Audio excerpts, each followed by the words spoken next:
All right, folks. Donald Trump came up with a plan for, shall we say, education reform. Should we put it Yes. that way? Yes. This is a video that made the rounds on social media. Elon boosted this to, as of last night, well over 6 million views. It may have crossed a 7 million view threshold today. So let's take a look at what Donald Trump has to say about reforming our Marxist higher education system. Tuition costs at colleges and universities have been exploding, and I mean absolutely exploding. While academics have been obsessed with indoctrinating America's youth, the time has come to reclaim our once great educational institutions from the radical left, and we will do that. Our secret weapon will be the college accreditation system. It's called accreditation for a reason. The accreditors are supposed to ensure that schools are not ripping off students and taxpayers, but they have failed totally. When I return to the White House, I will fire the radical left accreditors that have allowed our colleges to become dominated by Marxist maniacs and lunatics. We will then accept applications for new accreditors who will impose real standards on colleges once again and once and for all. These standards will include defending the American tradition and Western civilization, protecting free speech, eliminating wasteful administrative positions that drive up costs incredibly. They must advocate for Western civilization and American greatness and support free speech. Little contradiction there, no? We already have a genocide going on, so Western values are already being upheld, at least one of their major pillars. Yes, they must uphold Western values. They must preach Western supremacy and tolerate free speech. Removing all Marxist diversity, equity, and inclusion bureaucrats, offering options for accelerated and low-cost degrees, providing meaningful job placement and career services, and implementing college entrance and exit exams to prove that students are actually learning and getting their money's worth. Furthermore, I will direct the Department of Justice to pursue federal civil rights cases against schools that continue to engage in racial discrimination and schools that persist in explicit, unlawful discrimination under the guise of equity will not only have their endowments taxed, but through budget reconciliation, I will advance a measure to have them fined up to the entire amount of their endowment. A portion of the seized funds will then be used as restitution for victims of these illegal and unjust policies that hurt our country so badly. Colleges have gotten hundreds of billions of dollars from hardworking taxpayers, and now we are going to get this anti-American insanity out of our institutions once and for all. We are going to have real education in America. Thank you. Okay.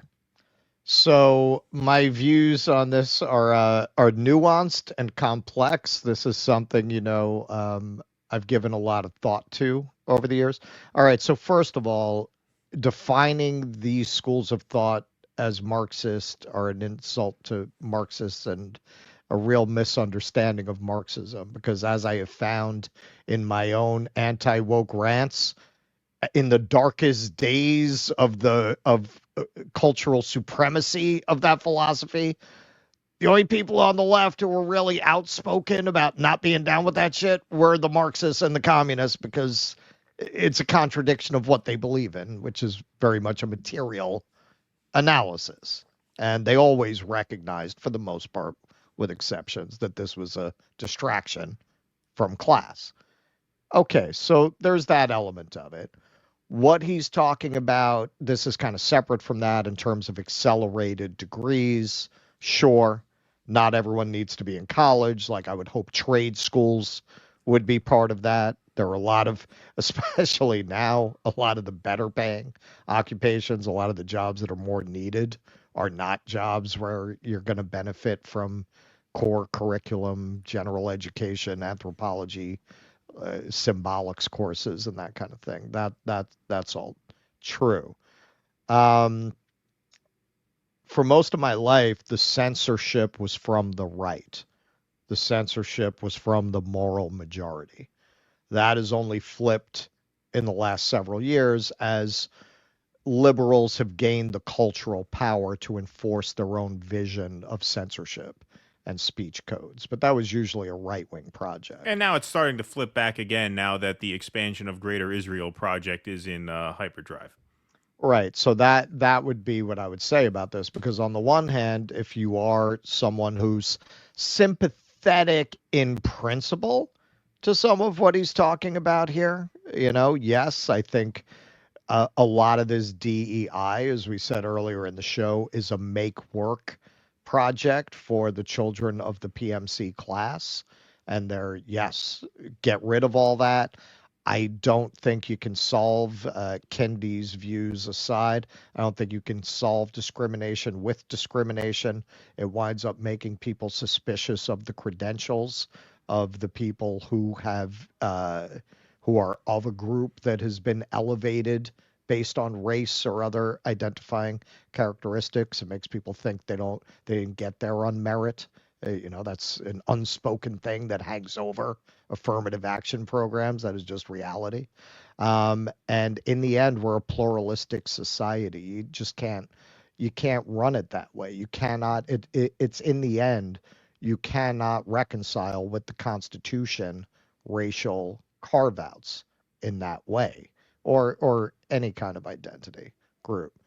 So all of that, getting rid of all of that, sure. Getting rid of DEI programs, sure. To argue, as some we'll see that more in the woke section, that this isn't happening in universities. That's absolutely absurd. Of course it is. Not in all, maybe not even in most, certainly in the elite universities. It's most predominant, Ivy League schools, those places. But to say, I would be all for restoring, you teach Kimberly Crenshaw, you teach intersectionality, but you don't teach it as a religion. You don't teach it as the truth. You teach it as a theory. That's what college should be. You teach it as, yes, and this is what they think, and this is what they think. Now, to say there has not been a chilling of that kind of open debate on college campuses, that's disingenuous. Of course there has. My experience of movements like MAGA is now they're just going to go do what we're more used to. They're going to do right-wing censorship. They're not going to do what I'm suggesting, which is you still teach intersectionality, but you don't impose intersectionality. You don't make it the ethos of the school. That's not what they're going to do. They're going to wind up banning the teaching of that, which now you're back to right-wing censorship.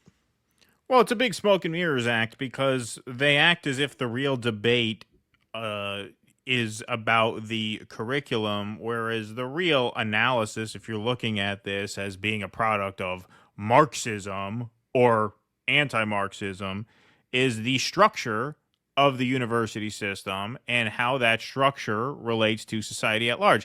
The idea that you're going to orient society in such a way, as Democrats and Republicans have done for the past several decades, and now we're starting to move away from that because there's been a rebellion against it, but to orient society such that the bar to entry for a decent standard of living means plunging yourself tens of thousands of dollars into debt to get a degree from a university, whether it's a public or private university. Obviously, the private ones are more expensive, but public universities still cost a fuck ton of money. You still go into a lot of debt when you go there.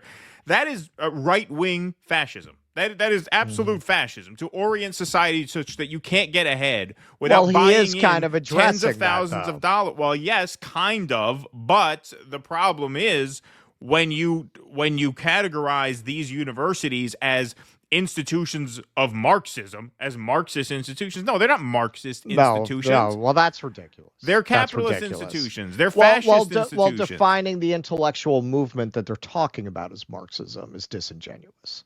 Right, but I'm saying that's not where the real debate lies. Of course. The idea that these universities are intrinsically left-wing or of the left is nonsense. The reason they talk a lot of that shit that he's trying to ban now or crack down on now is because they have to masquerade as liberal institutions. Yes. They are gatekeepers of capitalism. That's what Right. they are. Right. And I do agree with some of what he says. I'm mostly a libertarian on this issue.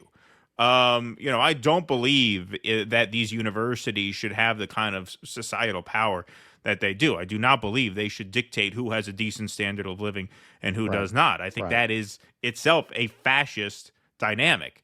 And so I'm all for disempowering those universities. And I do think there should be entrance exams and exit exams. Hey, what exactly are people learning? What value is there in this education? Or is this just a dance we make people do to buy into an economic system that tends to keep people out who don't buy in? Yeah. That's how you have a workforce, even a PMC workforce, that's largely in debt. Right? Even when you come out of college, even if you earn a good living, you're in so much debt that disempowers you. Even as a PMC worker, that disempowers you. Well, so this is a very, very hyper-capitalist dynamic that these universities are. They are a part of that. Whatever they teach the kids, that's not relevant what they teach the kids. Do you remember anything you learned in high school beyond basic reading, grammar, and math? Do you know how to balance a chemical equation now, 20 years later? No. What they teach you is not the point. It's not the point. It's the way society structures itself around these education systems. That is the point. And the way society structures itself vis-a-vis the university system is a fascist orientation. You must plunge yourself in debt in order to pass a bar of entry to satisfy job requirements set by who? By the rich. And a big part of what you get from it, and this is where what culture, how culture impacts economics or impacts politics. It's nebulous, but it's definitely there, because part of what you get out of going to college is you learn to signal the right way. These people with their fucking Monet prints in their bathroom. I mean, that is part of what going to college is about. It's about learning what the canon of cultural reference is that someone who wants to signal as a member of the PMC is supposed to absorb. And they have only a superficial knowledge of those things. But that's the purpose of it. That's the purpose of it, to be able to signal, oh yes, I went to the MoMA over the weekend. Like that is part of it. It's indoctrinating you with that. That's why the art doesn't have to be good. Well, right. Because it's not about it being good. It's about being aware enough of it to reference it. Right. And so like what he's talking about there, I would have no problem with most of that if there was not, like I said, that very sort of controlling litigation of the criteria itself. Whatever the curriculum is, whatever they want to teach, that's for society to sort out. I think the marketplace of ideas has a way of elevating good ones and canceling bad ones. So if you're going to just leave it at that, I'm all for, disempowering universities. I'm all for opening the economy up to people without 4-year degrees. I don't have a 4-year degree. I'm all for that.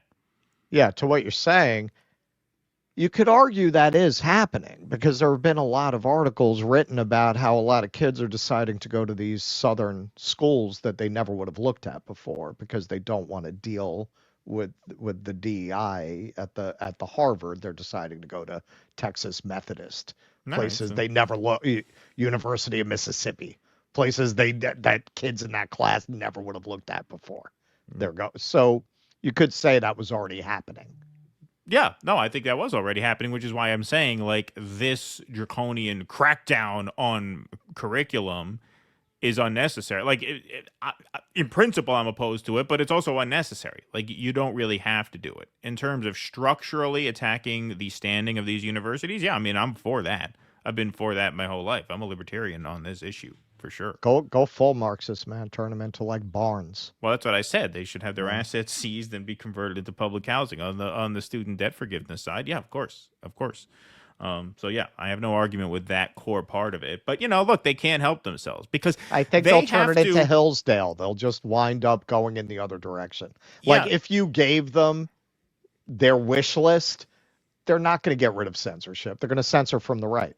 You're not going to be able to have a class about Israeli colonialism in Palestine under them if they had their way.